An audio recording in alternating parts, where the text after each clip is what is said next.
Hi guys, it's about 5:13 Eastern. It's about 4:13 Central on this Sunday, August 19, 2012. I'm Stephen Boyle. Well, we're going to talk about the tropics first, and then we're going to move on to the weather across the country here.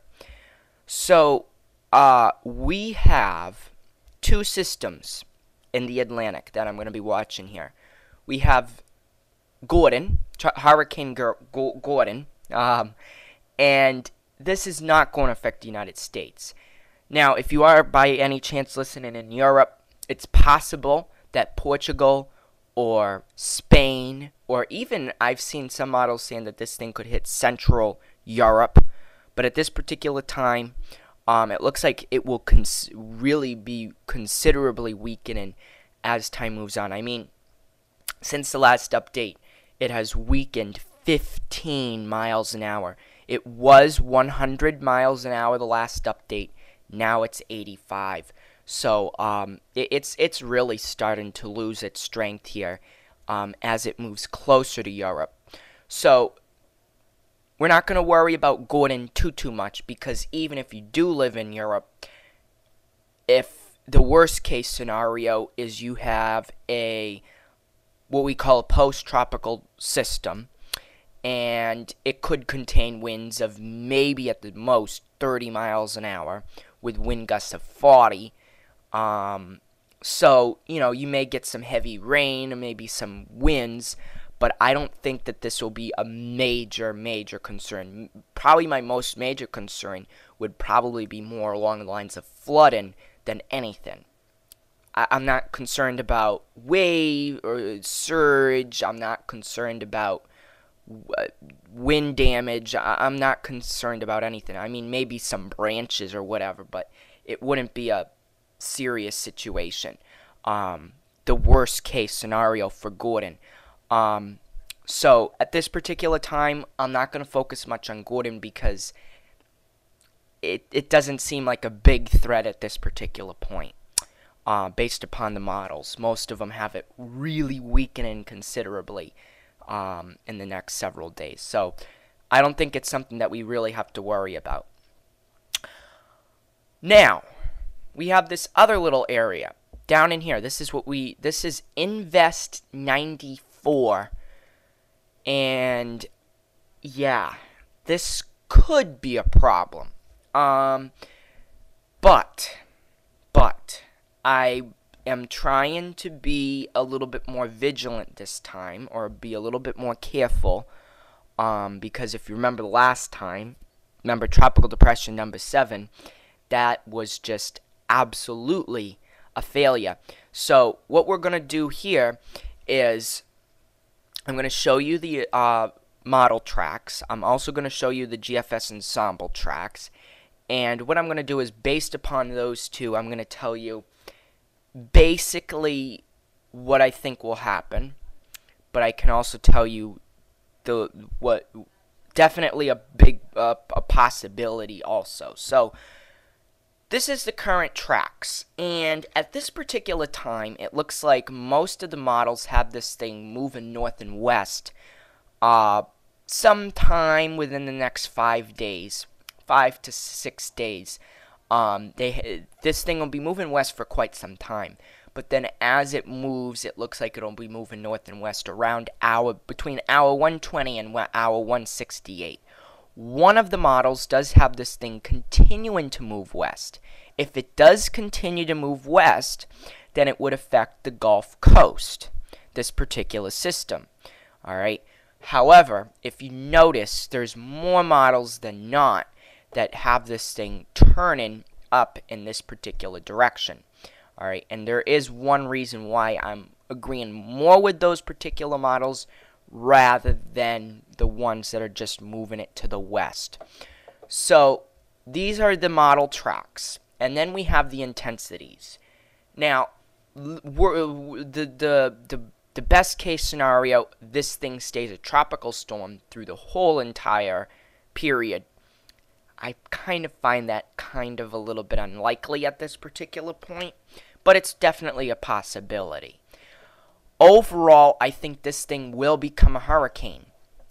Category 1, Category 2, maybe even this one that has it as a very strong Category 2. Then you have your outliers on the other side, which is, these are saying that this thing could become a Category 4, strong Category 3, or Category 4. That would be pretty nasty. So, definitely it's something we need to watch. But at this particular time, I'm agreeing more with these in here, saying that it's going to be somewhere between a Category 1 to a Category 2, maybe a strong Category 3 at the worst, at this particular point, based upon the consensus of the models here. But again, it is possible that this thing could be a Category 4. It is possible that it could stay a tropical storm. As you can sort of see, there's actually more that are saying it's going to be a tropical storm throughout. So, there's still a lot that needs to be looked at here first. Now, then you have the GFS ensembles, and these go out further in time. They go out 240 hours. So, rather than just 140 to 100, or like about 120 to 168 hours, you have 240 hours. So, where is this thing going to go afterwards? Well, overall, it looks like it could take a sharp, and remember I said could, take a sharp turn towards the west, towards North Carolina, South Carolina, or Georgia. Now, again, some of the tracks are even saying that this thing will stay out in sea and continue to move north like this. Okay? I've even seen some that say it's going to come up like this. I mean, there's so much. I mean, it's still pretty far out. Okay? And again, there's even a couple models here that are saying it's going to kind of go more like this, going towards, let's say, portions of the Panhandle of Florida. So, I mean, and it could it be like Tropical Depression number 7, where it just dies out in the Atlantic, or dies out and doesn't even do anything? It's a definite possibility, okay? I mean, we got to keep all of our possibilities open. Why? Because, well, at this point, it's still a little far out. So, I mean, I don't want to cause any issues. Now, this is a GFS intensities. Now, I'm not particularly fond of them. I use them more just for guidance and more for, more for trend.